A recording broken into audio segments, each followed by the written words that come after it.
தன்னோட மனைவி பிகினி ட்ரெஸ்ல சேஃபா குளிக்க 418 கோடி செலவு பண்ணி ஒரு தனி தீவியை வாங்கியிருக்காரு துபாய் கோடீஸ்வரர். இது உண்மைதாங்க.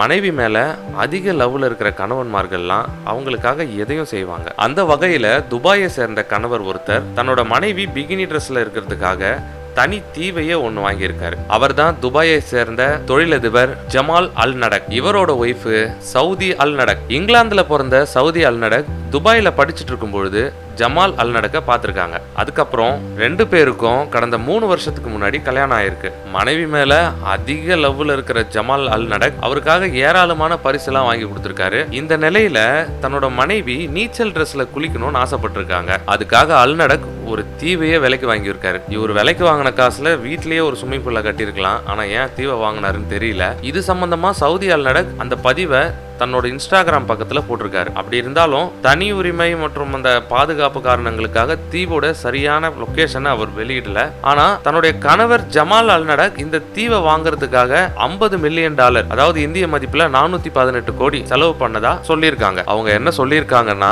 என்னோட கணவர் வாங்கிய தீவு ஆசியாவில் இருக்கு, தனி உரிமை காரணங்களுக்காக நாங்க தீவோட சரியான லொகேஷனை பகிர்ந்துக்க விரும்பல அப்படின்னு சொல்லியிருக்காங்க. இந்த வீடியோ ஒரே வாரத்துல 24 லட்சத்துக்கும் மேல வியூஸ் போயிருக்கு. ஏற்கனவே சவுதி அல் நடக் தன்னுடைய ஆடம்பரமான லைஃப் ஸ்டைல் சம்பந்தமான வீடியோக்கள் நிறைய போட்டிருக்காங்க. கடந்த சில மாதத்துக்கு முன்னாடி சவுதி அல் நடக் தன்னோட பிறந்த நாள் அன்னைக்கு அவரோட கணவர் 60 லட்சம் ரூபாய் மதிப்புள்ள கிஃப்ட கொடுத்ததா வீடியோ ஒன்ன வெளியிட்டு இருந்தாங்க. அந்த வீடியோ சோசியல் மீடியால ரொம்ப வைரலா போச்சு. அதுல சவுதி அல் நடக் ஷாப்பிங் செய்யறதுக்காக மட்டும் 12 லட்சம் ரூபாய் செலவு பண்ணதாகவும், கணவரோட 1 லட்சம் செலவு பண்ணி நைட் டின்னர் சாப்பிட்டதாகவும், ஹெம்ஸ் பிராண்டிங் ஷோரூம்ல 29 லட்சம் மதிப்புள்ள பரிசெல்லாம் வாங்கினதாகவும் தெரிவிச்சிருந்தாங்க. அந்த வீடியோ வைரலா போயிட்டு இருக்கும் போதே அதை பார்த்த நிறைய பேர் சப்போர்ட்டாகவும் எதிராகவும் கருத்துக்களை பதிவிட்டு இருந்தாங்க. ஆனா ஒண்ணு, சவுதி அல் நடக்கோட போஸ்ட் எல்லாம் தன்னோட மனைவி பாத்திரக்கூடாதுன்னு தான் எல்லா கணவன்மாரும் நினைப்பாங்கன்னு நினைக்கிறேன். காரணம், மனைவி இருக்கிற கணவன்மார்களுக்கு தான் அந்த கஷ்டம் தெரியும்.